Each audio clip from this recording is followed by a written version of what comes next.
दोस्तों अगला नंबर अब बांग्लादेश का आने वाला है। अमेरिका बांग्लादेश के ऊपर हमला करेगा। क्यों करेगा? क्योंकि ईद के मौके पर 750 केजी का एक भैंसा जो है उसकी बलि दी गई है और उस भैंसे का नाम रखा गया ट्रंप भैंसा। और इस बात की खबर जो है वो ट्रंप के पास में पहुंच गई और ट्रंप नाराज हो गया। भाई बात यह है कुल मिलाकर कि ट्रंप जो है वो नाराज नहीं होना चाहिए, मुगैम्बो जो है वो नाराज नहीं होना चाहिए, क्योंकि मुगैम्बो को हमेशा खुश रहने की आदत है, उसके साथ में कोई छेड़खानी नहीं।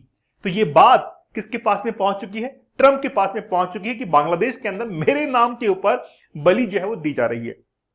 खैर वो बात तो मजाक में थी, लेकिन यहां पर देखिए ईरान और यूएस के बीच में बातचीत हो रही है, डील हो रही है कि वापस से स्ट्रेट ऑफ हार्मुज को खोला जा सकता है अगर शिपिंग जो है सब कुछ चालू हो जाएगी 1 महीने के अंदर, अगर वॉशिंगटन जो है वो नेवल ब्लॉकेड वहां से हटा लेता है स्ट्रेट ऑफ हार्मुज से। अगर वो हटा लेगा तो फिर सारी परेशानियां दूर हो जाएगी। ये खबर आप देखिए कि ईरान डील करना चाहता है लेकिन हम जो है संतुष्ट नहीं है। ठीक है, तेहरान का दावा है कि समझौते का ड्राफ्ट तैयार है और अमेरिका ने उसको फर्जी बताया। ईरान कह रहा है कि हमने समझौते के लिए पूरा पूरा ड्राफ्ट बना लिया है, किस तरीके से ईरान की शर्तें होंगी, लेकिन अमेरिका कह रहा है कि सब बेकार है, ये सब कुछ फर्जी है, कोई ड्राफ्ट नहीं बनाया हुआ है और हम लोग ईरान से नाखुश हैं, अटैक करेंगे। ओके, फिर देखिए अब ईरान के बाद में ओमान को धमकी दे डाली, तो ईरान के बाद ओमान को ट्रंप की धमकी, कहा हार्मुज पर किसी का कंट्रोल बर्दाश्त नहीं होगा, है ना, उड़ा देंगे उसको। क्या कर देंगे? उड़ा देंगे। मतलब ये मोगैम्बो जो है, मोगैम्बो नाराज हुआ, खुश होने की बजाय नाराज हुआ और कह रहा है कि मुझे चुनाव की परवाह नहीं है, क्योंकि चुनाव अमेरिका के अंदर राष्ट्रपति 2 ही बार बन सकते हैं। तो 2017 में बन चुके थे, वापस से बन चुके हैं, अब कौन सी बार बनेंगे? तो चुनाव की तो वैसे ही परवाह नहीं है ना। तो चलिए ट्रंप जो है वो क्या कहना चाहते हैं। दोस्तों अभी हमारा ये जो चैलेंज है वो लाइव चल रहा है, एडवांस कूपन कोड आप लोग को यूज करना है जिससे डिस्काउंट प्राइस में आपको ये मिल जाएगा।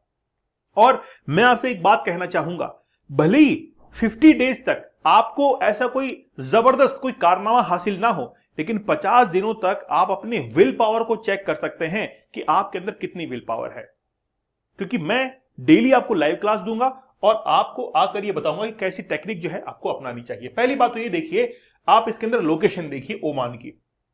ईरान का तो आपको समझ में आता है कि ईरान ने यहां पर ब्लॉकेड लगा रखा था। ईरान के जो आईआरजीसी कमांडोज थे वो यहां से अटैक किया करते थे शिप के ऊपर, और ओमान ने और ईरान ने मिलकर यहां पर एक संधि की हुई थी, दोनों के बीच में एक ट्रीटी थी कि यहां से कोई भी शिप गुजरेगा तो उसका हम लोग यहां पर टोल वसूल करेंगे। अब ईरान तो टोल वसूल कर रहा था, ओमान को भी ये धमकी दे डाली कि अगर यहां पर कोई भी टोल वसूल किया, क्योंकि ये इंटरनेशनल ट्रेड का रास्ता है, अगर यहां से टोल वसूल किया तो फिर हम लोग जो है ओमान को उड़ा देंगे, हम लोग ओमान को उड़ा देंगे। और साथ ही में अमेरिका ने कहा कि यहां पर किसी का कोई अधिकार नहीं है, सभी देशों का बराबर अधिकार है। कुल मिलाकर ये दोगलापन है। आप मुझे बताइए कि आपके देश के नजदीक से कोई गुजर रहा है जो कि आपके इकोनॉमिक जोन के अंदर है, तो आप उससे क्यों वसूल नहीं करेंगे? ये तो सरासर नाइंसाफी है, क्योंकि यहां पर अमेरिका का फायदा है। अब स्ट्रेट ऑफ मलक्का को आप देख लीजिए, स्ट्रेट ऑफ मलक्का जहां पर सिंगापुर और इंडोनेशिया नजदीक है, और अमेरिका ने अपना पोर्ट बनाया है कहां पर? बांग्लादेश के अंदर, ताकि वो स्ट्रेट ऑफ मलक्का के ऊपर इजीली कंट्रोल कर पाए। अच्छा, सिंगापुर और इंडोनेशिया के साथ में क्यों नहीं किया टाई अप? क्योंकि वो अमेरिका से नाखुश हैं, अमेरिका की नीतियों से, पॉलिसी से वो नाखुश हैं, इसीलिए सिंगापुर ने, इंडोनेशिया ने इनकार कर दिया कि अमेरिका की मौजूदगी हम लोग यहां पर बर्दाश्त नहीं करेंगे। फिर बांग्लादेश ने हामी भर दी और अभी जो है वहां पर बलि भी चढ़ा दी गई है। ठीक है, तो यहां पर ओमान को भी धमकी दे दी गई कि उड़ा देंगे अगर यहां पर स्ट्रेट ऑफ हार्मुज के ऊपर कोई भी टोल वगैरह वसूल करने की कोशिश की तो।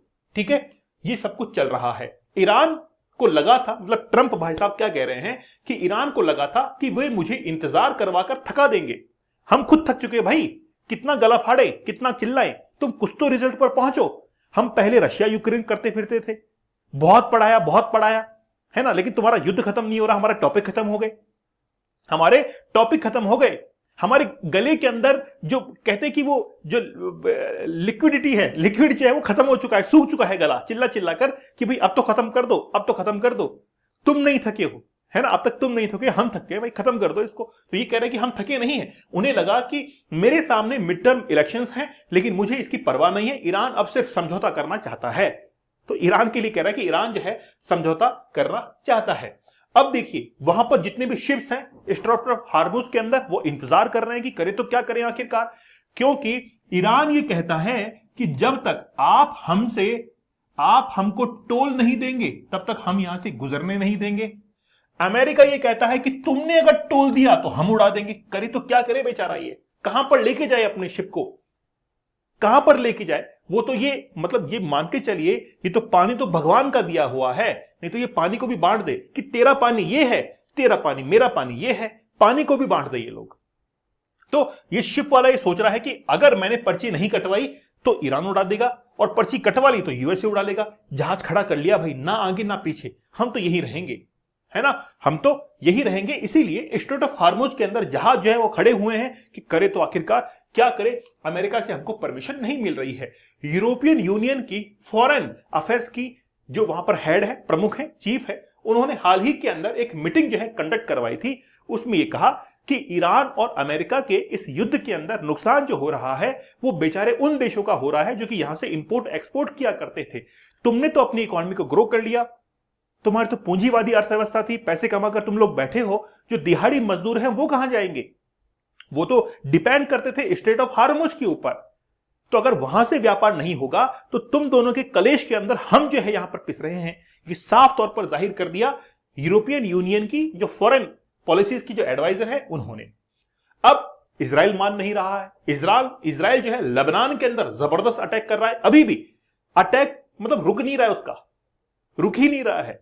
लगभग ये मान के चलिए कि 20% लेबनान को पूरी तरीके से तबाह कर दिया है इजराइल ने। और इजराइल कहता है भाई हम क्यों हैं, हम तो है ही नहीं इस युद्ध के अंदर, हम तो ईरान के युद्ध के अंदर नहीं हैं, हम अभी लेबनान के ऊपर फोकस कर रहे हैं। और अमेरिका की शय मिली हुई है इजराइल को कि भाई हम ईरान के साथ में निपटते हैं, तुम लेबनान के अंदर जो हिजबुल्ला है, जो कि एक्सिस ऑफ रेजिस्टेंस है आईआरजीसी का, ईरान सपोर्ट करता है, उसको खत्म करो। आपको मैंने कई बार बताया है कि एक्सिस ऑफ रेजिस्टेंस के तहत ईरान ने अपने प्रॉक्सी ग्रुप्स बैठाए हुए हैं ताकि वो इजराइल के ऊपर अटैक कर सके। तो लेबनान के अंदर है हिजबुल्ला, यमन के अंदर है हुतीज, और हमास जो है वो गाजा के अंदर है।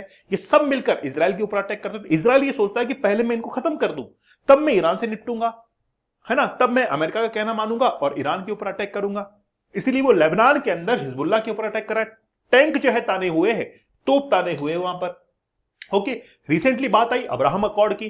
तो अब्राहम अकॉर्ड केवल इसलिए बनाया गया ताकि इजराइल और अरब कंट्रीज के बीच में एक जो उनके समझौते हैं, जो उनके रिलेशंस हैं, वो नॉर्मलाइज हो सके। क्योंकि 1967 के वॉर के अंदर, 6 डे वॉर के अंदर इजराइल ने अरब कंट्रीज को हराया था। वो हार अब तक पच नहीं रही है।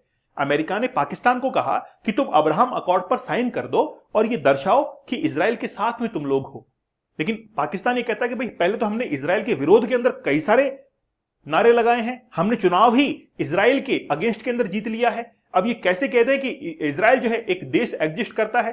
तो पाकिस्तान ने साफ तौर पर इनकार कर दिया कि इजराइल को हम लोग देश रिकॉग्नाइज नहीं करते हैं, है ना। अब अमेरिका का कहना पाकिस्तान नहीं मान रहा है, तो शामत है पाकिस्तान की। मुगेम्बो नाराज नहीं होना चाहिए, मुगेम्बो नाराज हुआ तो हेल मुकेम्बो करना पड़ेगा।